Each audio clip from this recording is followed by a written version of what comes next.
पनवेल, नवी मुंबई, रायगड परिसरातील बातम्या पाहण्यासाठी आमच्या मी साक्षीदार या यूट्यूब चॅनलला सबस्क्राईब करा. क्रिप्टोकरन्सीमध्ये गुंतवणूक करून मोठा परतावा देण्याच्या बहाण्याने 1,03,00,000ची फसवणूक करणाऱ्या आरोपीला सायबर सेल पनवेलने अटक केली. जुबैर शमशाद खान, वय 34, राहणार विजयनगर, जरीमरी, कुर्ला, अंधेरी असे आरोपीचे नाव आहे. आरोपीने फेसबुकवर क्रिप्टोकरन्सीमधून चांगला परतावा मिळवून देण्याचे आमिष देणारी पोस्ट करून व्हॉट्सअपवर फिर्यादीला खोटी ओळख आणि फोटो पाठवला. त्यानंतर त्यांना बोलण्यात गुंतवून 78,82,684 रुपयांची फसवणूक करण्यात आली. या प्रकरणी खारघर पोलीस ठाण्यात गुन्हा दाखल करण्यात आला होता. या गुन्ह्याच्या तपासात सायबर सेल पनवेल यांनी आरोपीला मुंब्रा येथून शिथापीने ताब्यात घेऊन 4 जून रोजी अटक केली. आरोपीकडून एक मोबाईल जप्त करण्यात आला. या मोबाईलमध्ये आरोपीचे फिर्यादीसोबत झालेला चॅटचा पुरावा आहे. तपासामध्ये आरोपीने फिर्यादीकडून एकूण 1,03,00,000 रुपये घेतल्याचे निष्पन्न झाले आहे. या प्रकरणी पोलीस अधिक तपास करत आहेत.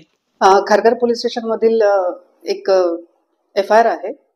फिर्यादी ही महिला आहे, 53 वर्षाची.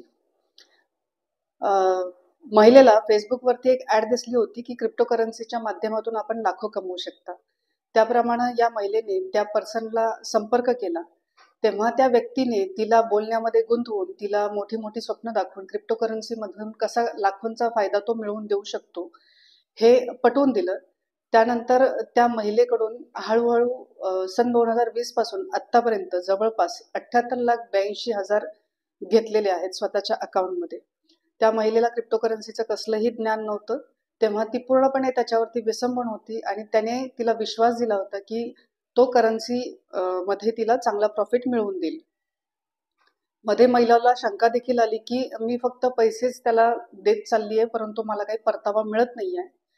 तेव्हा तिने त्या व्यक्तीला त्याची आयडेंटिटी आणि त्याचा फोटो वगैरे मागितला. तेव्हा त्याने त्याचा खोटा ट्विटरवरून घेतलेला एक फोटो पाठवून दिला. त्याने स्वतः तो दुबईत राहतोय असंच खोटं सांगितलं. परंतु जेव्हा तिच्या लक्षात आलं की ही सपशेल तिची फसवणूक होत आहे, तेव्हा तिने खारघर पोलीस स्टेशनला गुन्हा नोंद केला.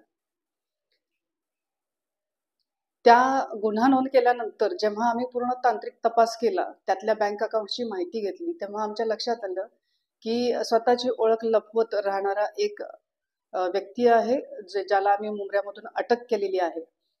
त्याने त्या पहिल्यापासूनच महिलेला खोटी स्वप्न दाखवली की क्रिप्टोकरन्सीमधून तिला चांगला परतावा मिळेल. त्याच्याकडून जो आम्ही मोबाईल हस्तगत केला त्याच्यामध्ये त्या दोघांचे चॅटही मिळून आलेत, परंतु त्याने क्रिप्टोकरन्सीमध्ये तिची कसलीही गुंतवणूक केलेली नाहीये. अशा प्रकारचे फॉर्म वाचण्यासाठी नवीन पोलिसांनी काय आव्हान केलं?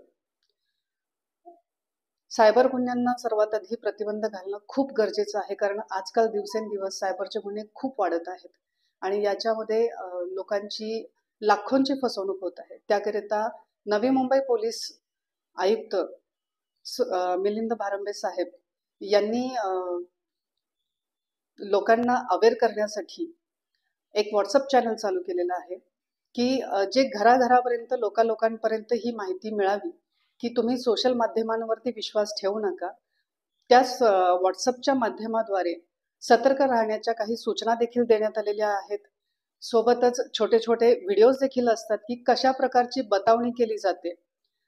यासोबतच प्रत्येक पोलीस स्टेशनला सायबरचा गुन्हे आल्यानंतर त्याच्यावरती तात्काळ कारवाई व्हावी म्हणून एक सायबरचं पथक निर्माण केलेलं आहे. त्याच्यामध्ये एक अधिकारी आणि 2 अंमलदार आहेत.